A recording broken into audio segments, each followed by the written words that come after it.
Bonsoir à toutes et à tous et bienvenue dans ce journal. Un conseil des ministres présidé par le chef de l'État Alassane Ouattara s'est tenu ce mercredi. Le gouvernement a réagi à l'annonce américaine de restreindre l'accès à certains pays, dont la Côte d'Ivoire. Le porte-parole se veut rassurant, vous l'entendrez. Mieux aider les familles en difficulté, c'est l'objectif du registre social unique lancé ce mercredi par le Premier ministre. Il permet déjà à 70 000 ménages de bénéficier d'un soutien financier ou alimentaire. Et puis le ministre de la Construction, Bruno Konné, était face aux députés. Il a répondu à leurs questions, notamment sur l'affaire dite Comé, la gestion du foncier dans le pays. Le chef de l'État, Alassane Ouattara, a présidé ce mercredi un conseil des ministres. À l'issue de la rencontre, le gouvernement a tenu à rassurer les Ivoiriens après les informations selon lesquelles les États-Unis envisagent de restreindre l'accès à leur territoire à certains pays, dont la Côte d'Ivoire. Les précisions de Pierre Dipomela.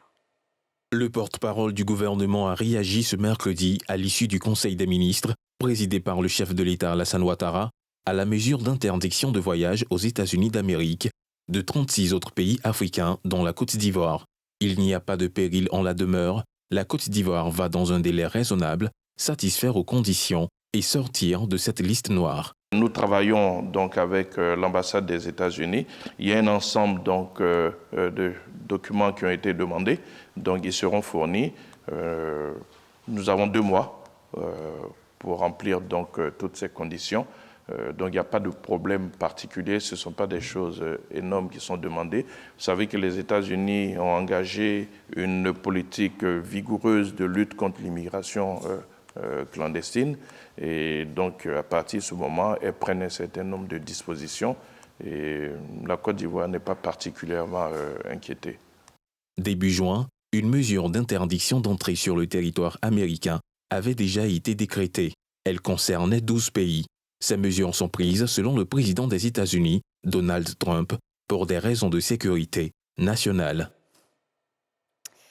Le registre social unique est lancé. Il va permettre d'aider plus efficacement les familles en difficulté. Déjà, 110 000 ménages ont reçu un appui en argent ou en kit alimentaire. Le lancement a eu lieu en présence du Premier ministre Begré Mombé ce mercredi. Moussani Kema, Minatoré, Chèque Bleu.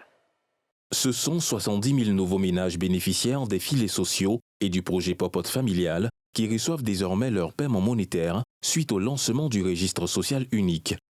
Il s'agit d'un soutien financier trimestriel de 36 000 francs CFA sur 3 ans pour les filets sociaux d'une subvention de kit alimentaire d'une valeur de 50 000 francs pour la popote familiale. À travers les transferts monétaires en soutien aux ménages fragiles, tout comme par diverses autres opérations sociales, le gouvernement travaille depuis 2011. Et aujourd'hui, encore plus qu'hier, à prendre en compte les souffrances de nos concitoyens et à mettre en face de leurs difficultés des réponses concrètes. Bienvenue donc à tous les nouveaux ménages de transfert monétaire qui bénéficieront également pendant 3 ans de mesures d'accompagnement.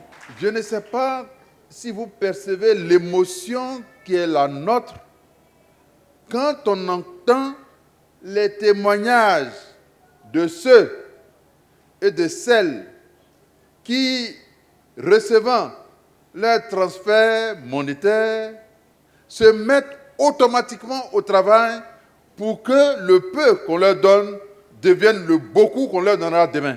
Si ces 36 000 francs que vous leur avez donnés aujourd'hui, demain les 36 000 francs font des petits-enfants et l'argent devient 50 000, ça devient 80 000, ça devient 100 000, ça devient 150 000. Voilà ce que nous attendons de vous. Un accompagnement fortement apprécié par les bénéficiaires. J'ai reçu 36 000. Ça me fait du bien. Je vais pouvoir faire commerce avec pour regarder mes enfants. Je remercie le gouvernement. Je suis très contente. Que le Seigneur bénisse tous ceux qui nous envoient à manger, qui nous aident à s'occuper de nos petits-enfants et nos enfants. Parce que je suis malade, qu'ils m'envoient, c'est bon pour moi, c'est bon pour tout le monde aussi. Depuis le début du projet en 2017, ce sont 527 000 bénéficiaires qui sont désormais touchés par le programme d'aide. Le registre social unique se présente comme une base de données nationale permettant d'identifier les ménages pauvres et vulnérables afin de leur offrir un meilleur accès aux aides sociales. Bruno Koné face aux députés. Le ministre de la Construction s'est exprimé devant les parlementaires hier mardi. Il a répondu aux questions sur les dossiers de son département, notamment l'affaire d'Itokomé, la gestion du foncier urbain dans le pays. Le constat de Thiemé Dongé et de Fulgence Siedou. Palais de l'Assemblée nationale. En face des élus de la nation, le ministre de la Construction et de l'Urbanisme. Au cœur de la séance de débat du jour, les enjeux d'aménagement, de sécurisation et de gouvernance du territoire urbain. Dans son exposé liminaire, Bruno Nabagné-Koné expose la vision et les grandes mesures prises pour mettre fin au désordre moult fois dénoncé. L'affaire dite Bessikwa n'est pas un cas isolé. Elle s'inscrit dans un contexte plus large de litiges hérités du passé, dont le nombre est évalué aujourd'hui à plusieurs milliers de documents intermédiaires, principalement des attestations villageoises détenues par nos compatriotes, n'ont malheureusement aucune valeur parce que la parcelle correspondante a déjà, souvent, depuis plusieurs années, fait l'objet d'attribution à une tierce personne, et je le précise, en totale conformité avec nos textes et procédures. Au titre des dysfonctionnements mis en épingle par des représentants du peuple, Bruno Koné les situe à 4 niveaux dont le traitement impose selon lui une réforme en profondeur de la gestion du foncier urbain, longtemps marquée par l'anarchie et l'insécurité. Ainsi, plusieurs instruments ont été mis en place, dont le Code de l'urbanisme et du domaine foncier urbain, adopté en 2020, le SIGFU, Système intégré de gestion du foncier urbain, et l'ADU, Attestation de droit d'usage coutumier, introduite depuis le 8 décembre 2021. En réponse, les questions orales des députés portent principalement sur le cas Komé Bakari.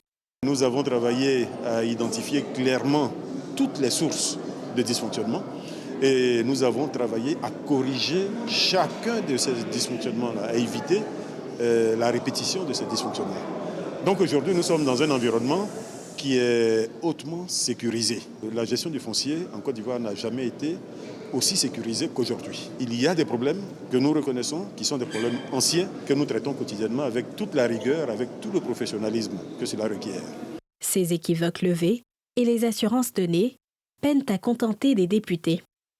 D'autres, pour leur part, saluent le ministre Bruno Koné pour s'être prêté à cet exercice républicain de gouvernance avant de l'exhorter à accélérer les procédures pour mieux sécuriser les opérations foncières. Cette séance, faut-il le souligner, se tient conformément aux articles 117 de la Constitution et 120 du règlement intérieur de l'Assemblée nationale. Plus de 2000 médailles remises, dont 15 à des partenaires civils, défense, sauvetage, gendarmerie. Une cérémonie de reconnaissance présidée par le commandant supérieur Alexandre Appalo-Touré qui a appelé ces hommes à rester dans l'excellence au service de la nation. Le reportage de Thiemé Dongé et de Tanguy Conan.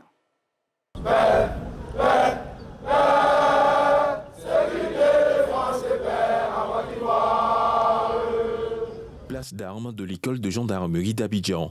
Sur les rangs, 2039 hommes en armes et partenaires civils prêts à recevoir les médailles de la gendarmerie nationale.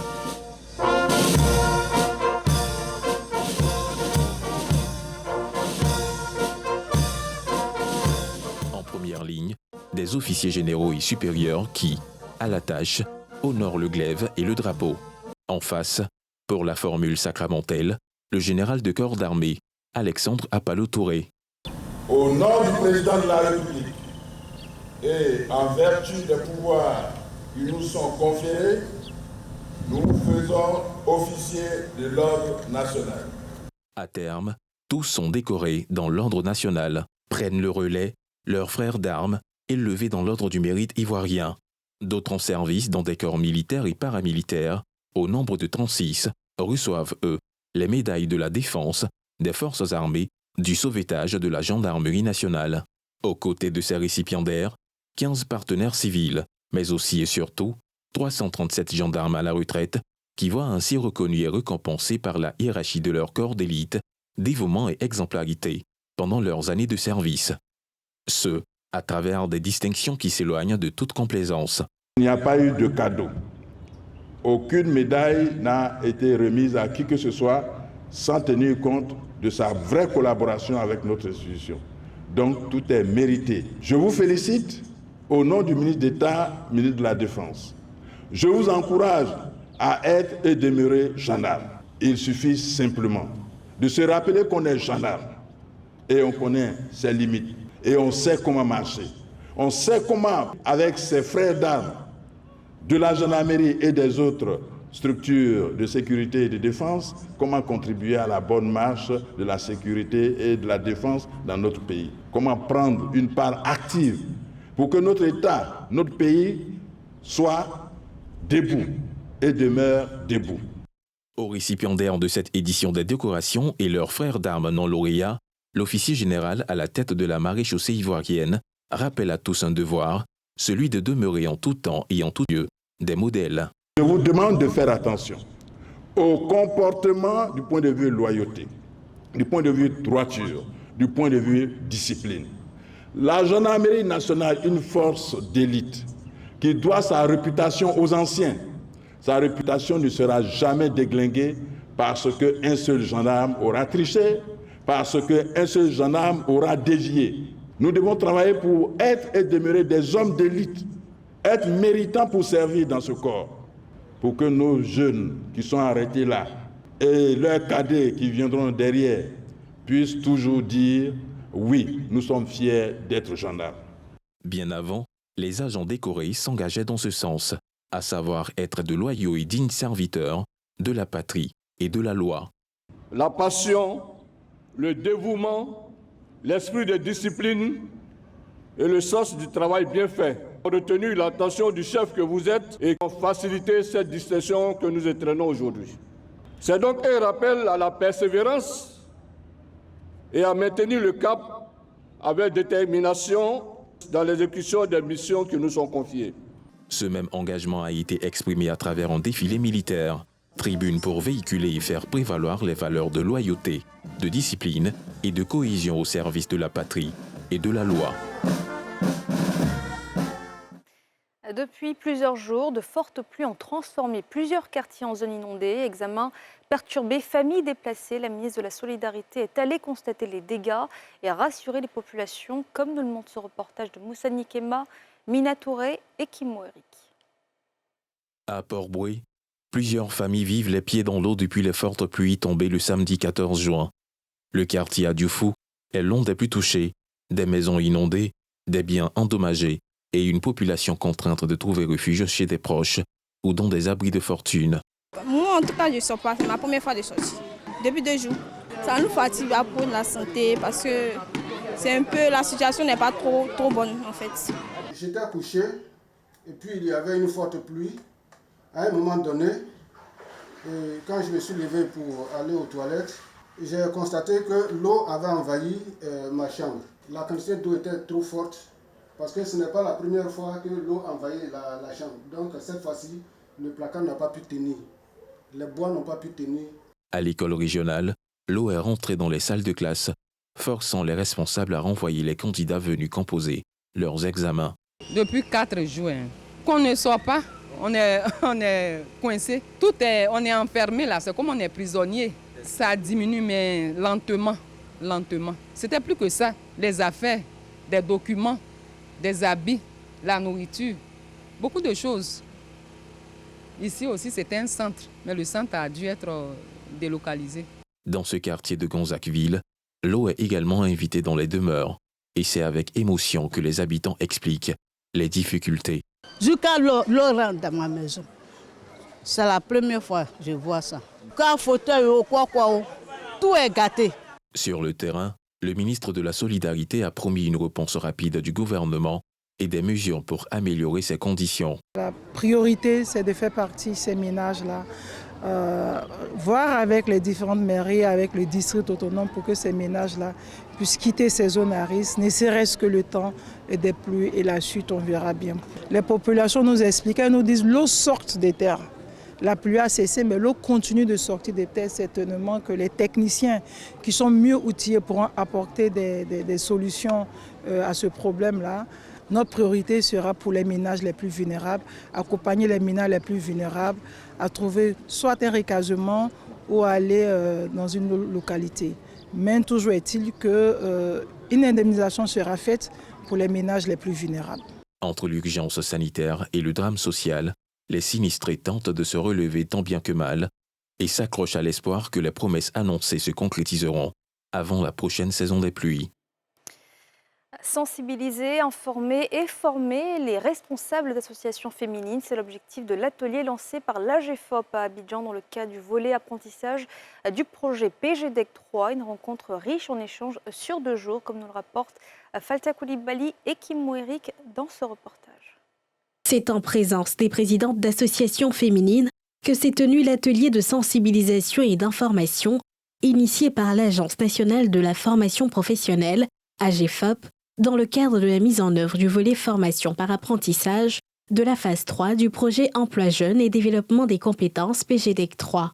Cette rencontre stratégique vise à informer et mobiliser autour de nouvelles opportunités de formation avec une participation attendue de 1800 personnes à travers l'ensemble du territoire. Je pense que c'est une très belle initiative d'ailleurs, puisque un être formé, une femme formée est beaucoup utile pour notre société, puisque quand vous êtes formé, vous pouvez beaucoup apporter à la société.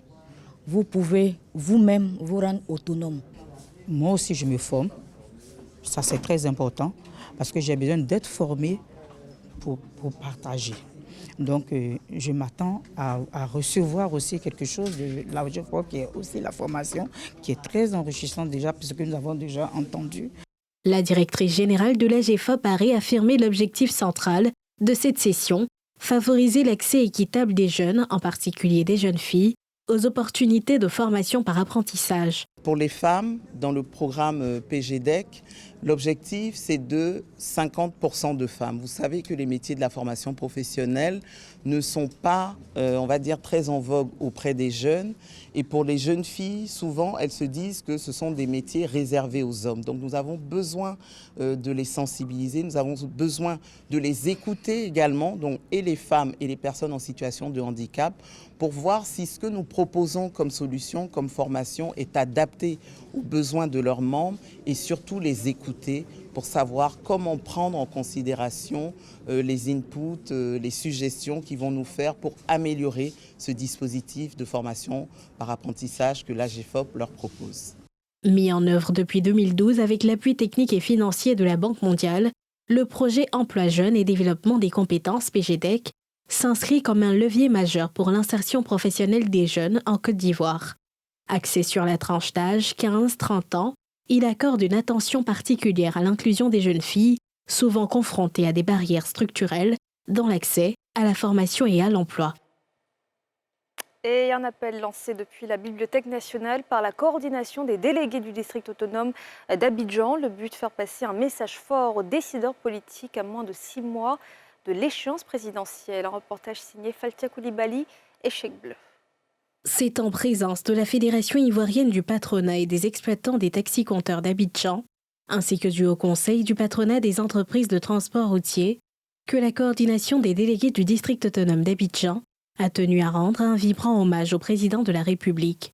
À travers cette cérémonie solennelle, ces acteurs du secteur du transport ont exprimé leur souhait unanime, voir le chef de l'État porter une fois de plus les couleurs du RHDP, le Rassemblement des oufouettistes pour la démocratie et la paix, à la prochaine élection présidentielle. Nous, on va moins au garage.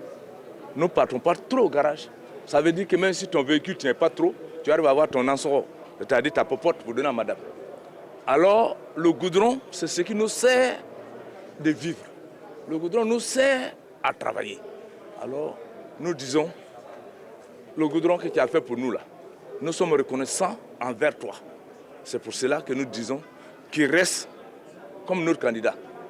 En appelant de leur vœu la candidature du président de la République, sous la bannière du RHDP, les acteurs du transport routier affichent leur engagement et leur reconnaissance. Et le professeur Simplice Yodé-Dion, enseignant-chercheur à l'université Félix Houphouët-Boigny de Cocody, a dédicacé hier mardi son ouvrage intitulé « L'apologie du non », une célébration du livre qui a réuni plusieurs personnalités, comme nous le montrent Nadja Edja et Zécré Joseph dans ce reportage. Du beau monde issu du gouvernement, de la diplomatie, des médias, du milieu académique et littéraire, à la dédicace du livre L'apologie du non, du professeur Simplistian. Une exhortation à l'amour du prochain, à l'amour de la nation et au questionnement au-delà de la célébration du savoir. Tout mon combat philosophique et intellectuel est de nous motiver à penser et agir de telle sorte que dans notre patrie, dans notre matrie, chaque citoyen se sente écouté, intégré, considéré et valorisé comme un frère, comme une sœur, au sein d'une même communauté de destin. Le représentant du ministre de l'Enseignement supérieur et de la Recherche scientifique a adressé ses félicitations à l'auteur pour cet ouvrage. Cette cérémonie de dédicace revêt une importance particulière dans notre parcours scientifique et académique. En effet, elle s'inscrit pleinement dans la politique du ministre de l'Enseignement supérieur et de la Recherche scientifique de promouvoir la recherche et l'innovation comme moteur essentiel du développement national. L'édition de cet ouvrage témoigne de la richesse des talents ivoiriens, de la qualité de notre production scientifique et de l'engagement des chercheurs dans la quête incessante du savoir. Pour sa part, le président du CESEC, par ailleurs patron de la cérémonie, a fait une analyse de cette œuvre qui souligne le pouvoir du non. L'apologie du non, N-O-N, dont il s'agit dans ce livre, s'il met en avant l'importance ou la nécessité, c'est selon de dire non, se veut surtout un chemin qui nous conduit à saisir le non en sa dimension de profondeur, comme ce qui fait son authenticité. Notons la présence à cette cérémonie du directeur général et du directeur de l'information de la nouvelle chaîne ivoirienne. Paru cette année aux éditions Massaya, L'apologie du non est le 7e ouvrage du professeur Thion. Et voilà, c'est la fin de ce journal. Merci de l'avoir suivi. Excellente soirée à toutes et à tous.